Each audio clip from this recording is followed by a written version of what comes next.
In a small village in Lira, in northern Uganda, a joyous celebration is about to take place. A bride has come back to her home village to partake in probably the most important ritual in a Ugandan marriage, the introduction, or kwanjula. The whole village is invited to witness this colourful and vibrant spectacle. Many cultural dances are proudly performed, and many gifts are exchanged between all the members of the two families. But few Ugandan weddings take place without a certain degree of negotiation, ranging from simple requests for the bride's well-being to hard-fought demands for livestock and cash for the bride's extended family. So even while the celebrations continue, the bride price, or at least the livestock part of it, needs careful inspection. Then, in a nearby house, the families meet to check that a list of demands have been met. Amid the smiles, there is often a tension that runs through the meetings. Has the price demanded for the bride been paid in full? Lists are ticked, and careful records are kept. Envelopes of money are passed from hand to hand. Once the checks are over, the groom is formally introduced and welcomed to the gathered guests, and the party can really begin. In many cases, it ends there, and the couple go on to lead happy and healthy lives. But in a striking and worryingly large number of cases, bride price can lead on to misery, poverty, submission, and violence. Which leads us to ask the urgent question, what price? Bride price.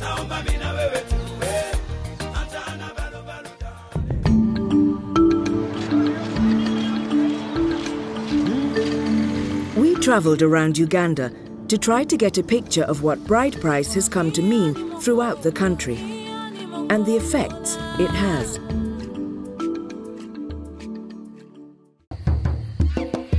Kenneth Kaguru is a legal practitioner in Kampala and of considerable standing. He has a strong interest in human rights and was one of the lawyers who successfully argued against the proposal to outlaw bride price last time it came before the Constitutional Court. Bride price is called okujuga. Okujuga is the mowing of a cow. So it is that they have brought cows home. So that is why, but it is not about bride and it's not about price. We visited a member of the Court of Appeal of Uganda, Mr. Justice Stephen Kavuma. He doesn't fully accept the concept of a price for a bride, but when it comes to the potential demands for refund, he seems quite clear. If I give you a gift, if things go sour, I don't, as of right, think I should come and say, hey, I give you a gift, you bring it back. And of course, that has the problem of looking at the girl as a chattel, as a chicken that you could take to a market and you say, hey, willing buyer, you are here, give me 30,000 and you take this, and I object to that. It is inhumane, it is antisocial. We moved on to meet Immaculate, who was staying in a Mifumi refuge. She originally married in Kisoko with a bride price of 2 cows. Idwa mare to akan yang nango mo bedere go ichakrok munya wachocho odwa dek piri odwoko kama medhi ekoro ha unyo go wachra na wuok itinyo dak bero gi mara matimedi ma wuok to go ma ka to chako ywa gi tienda ni wada woko gima ido miya na medo don kenyo ni da para ni ke kisho nywa mare kidok timnedi ikat kamoro to miya na abedo kenyo nota meda bedo ngombe meda gana meno gana ga koko gani akado anyalo kado pesho awachore mama gi jupino ibedo kenyo amena meno kosa awachore chunyuol pere go wacho ni go doko kidhaw tero kada ndela dek doko go gan amena meno to tapina na nyuolo nyathi mara pena minya minyur mandelario to bino to gan kimbawo to god ndo para gimbawo nya minyur mandelario to kadho to yikani ikewa nke war tapino takadho mufuma tie kisoko temi abalwa tiluongo to gopino to wacho ni dok go class out mi wafonji to adok pecho. She clung on to the marriage because of her children. Tawacho goni ila daude kiri kerango same watie gi nyithindo madonga pich meje ode mito ni dawe wachirani kemito kadho ila kadha tiwe nyithindo meka.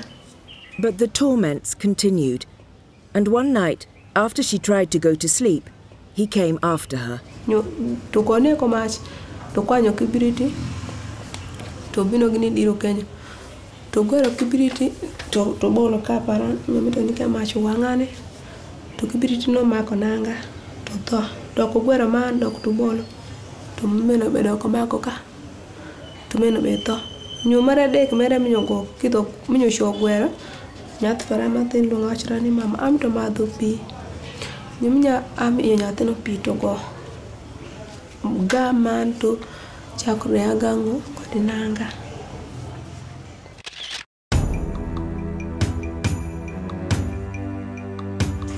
Juliet is only 14. One day, she came home from school and found strangers in the house.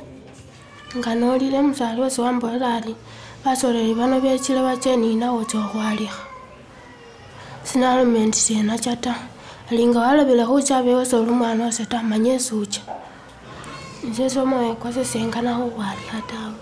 Juliet is clear why she thinks she was about to be married off. Bazali bange bwekuba nga bakanise waliye sabalingana benyana tabakana na abisilingi. She found out later that her potential husband had offered 1 million shillings for her. She managed to hear about Mifumi and is currently taking shelter in one of the refuges. Whilst there, she helps entertain the children of mothers who have come escaping domestic violence. When women leave abusive relationships, it can have severe repercussions for their families. Opendia Jay's daughter left her husband after just a few months. He would do no work himself and treated her like a slave. She was forced to do everything for her family. Eventually, she felt she had to leave. To go bino to timora report kapaka nyarano eye go mito lim. Tawachiro gon lim ini mito chi miane na or atieko oro. Opendia Jay's daughter found a new husband with whom she had children, but her first husband continued to insist on a return of his bride price. The new husband had no money, so the burden continued to fall on Opendia Jay. Onyo hango majo maka jo tere na bioga. Minyo emito na ye ket chingan madwoko bian. So kenyo aminyo foda kwero. Ti wadanu jera ti gaki boka par gario. Omoko akir tienda me. Having been beaten into signing the document, he was released. But as soon as he left the prison, he went on the run because he knew he could not afford the refund. So minya ringo wako amali malito madit swa tek. Munyo ana ringo wako. Duong mere onyokoro. Sama chiemo ango giemo tire. Anantie bere pa ji kosa padano. Ka bedo endelaria dek kosa dwe. Koriema doka kore kaman. Ameno Kenya mawinje lito swa tek. Straight jola omana oma. Sane ranga mapagi moro worgo dichieng. Polisere woto pecho ka osir kale woto ka igagara simo koro wacha ni kiri duoki. To kelo rachande makiri nyithindo nyoye jo soma. Akanyalo nyer jo uniform. Akanyalo nyer jo nangaruka. Kitaba akanyalo nyer jo. So nyo. Paka John Tiama paka anabanti. Vichandu maditi makuwache. Mifumi consider that at least 60% of domestic violence cases reported to them are bride price related. There are precious few who are prepared to speak out about bride price, but Miriam Matembe is a former minister responsible for ethics and fighting corruption and a co-draftee of Uganda's 1995 constitution. She is convinced that the persistence of bride price is because women are not being recognized for what they are. Both men and women do not know who a woman is. And that is the reason why they treat her as secondary class citizen or as rubbish or something like that. Because they do not know that women are full human beings in their own right. Society does not know the potential, the talents, the wisdom of women, and it does not know that the denial of their ability to realize their potential is the denial of Uganda as a development. The girls themselves, for instance, who are not educated like me, who knows that I'm valuable without attachment to bride price, they still attach their value to bride price. I remember very, very well when I was growing up, I had an aunt, my father's sister. She used to be battered and violated by her, I think, vagabond husband. And many times she would run home to come for rescue. And after 3 or 4 days, my father, unfortunately, would turn against her and say, "You are useless. You are useless. That's why your husband chased you away." And my aunt, and I was young, about 7 years, she would pitifully say, "I'm not useless. I produced sons for this man. I'm not useless. I brought in bride price in this home." And you know, that answer really struck me. It's one of the things that inspired me to go and fight against gender inequality. Because it showed to me that my poor aunt, and of course generally many women whom I was seeing suffering in the village, knew that they had no value. But they are only valuable when they bring in bride price and when they produce sons. In Kampala, we went to another member of the Court of Appeal, Mr. Justice Amos Twinomajuni. On a tribunal of 5 judges, including 2 women, he was the only one who stood for making bride price illegal in Uganda. Originally, it was supposed to mean security for good behavior. If I marry your daughter, I am supposed to give you something to ensure that I look after her well.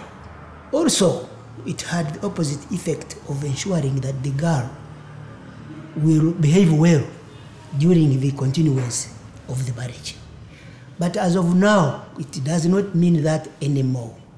It is a price that you pay in order to get somebody's daughter. And it is refundable. And I don't think it is a good thing anymore. Gifts, yes, they are quite perfectly okay. I've written a judgment in the constitutional petition in which I have argued that gifts are commendable, are acceptable. But the bride price in which parents demand and get paid, and where a refund is expected when the marriage breaks down, to me, I don't think it is no longer justified. In the recent Court of Appeal, 4 out of 5 judges rejected a change in the law because they said that the existence of bride price had not been proved to their satisfaction. My difference with them is that I know I'm a Ugandan, I've lived in Uganda society, I've practiced law in Uganda society, and I know, and it doesn't have to be proved to me, that bride price is taking place. And that's why I said bride price, as I understand it, to me, I said should be declared unconstitutional. If Uganda is to move forward as a leading African nation, it cannot afford to treat half its population as commodities. Isn't it time that women were not bought and sold? That weddings were not places of transaction? Many people in Uganda continue to insist that bride price is merely a gift, but they seem to be concentrating on only those people in the country who can afford to see bride price as a gift. At village level, brides continue to be treated as little better than cows, bought, sold or haggled over, a means of pacifying demanding relatives, and, like cows, they can be beaten and commanded, and sometimes even destroyed. A continuing evil in this country is the persistent belief that bride price could and should be refunded. As long as this continues, women will never be safe from the sometimes violent whims of men, who can still marry as many wives as they like, who can throw women they are tired of out onto the streets, and who can ignore all the work, love, and nurturing that women provide. If Uganda is to be a modern, relevant, and important African country, then its women and its brides should be seen as treasures to be cherished, companions to be loved, and above all, held equal with men in education and treatment. Let us by all means celebrate marriage and exchange gifts, but such gifts should never be seen as payment and should never be demanded back.